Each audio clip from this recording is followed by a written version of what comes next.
Let's start by what exactly happens during the joint meeting today.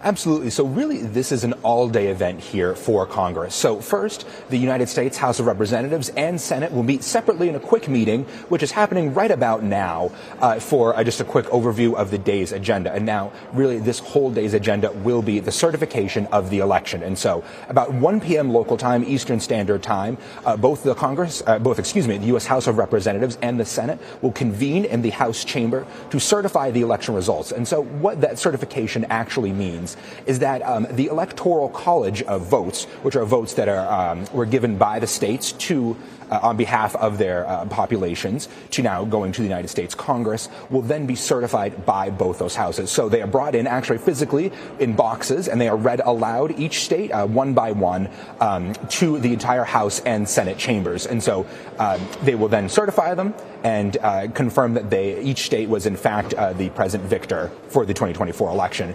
Interestingly enough, though, is Kamala Harris will be the one presiding over that actual certification process, and you'll know that she was in fact the loser of the 2024 election. But certainly throughout the rest of the day, it's going to be really those votes being read aloud and tallied. Anthony, how has this process changed the procedure itself changed since the last one?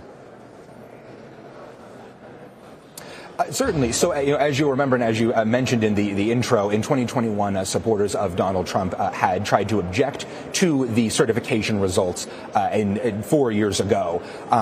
Certainly, a lot of national security event is being taken place here. Officials are actually declaring this now a high national security event, which allows them to call in that much more security, National Guard, Capitol Police, to really reinforce this democratic transition in case should there be a repeat of last time and an objection of the results on state-by-state basis.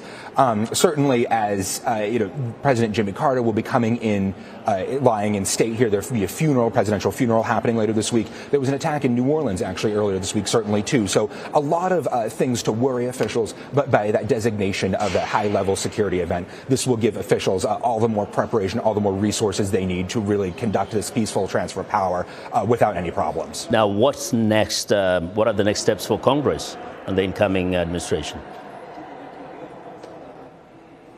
So once Congress actually, they will spend the rest of the day actually certifying, reading the electoral votes results aloud throughout the entire day. Once that happens, really the last big event will be the inauguration. So Kamala Harris is expected to, at the end of the day, certify the entire 2024 election as going to Donald Trump, naming Donald Trump and J.D. Vance the president and vice president of the United States.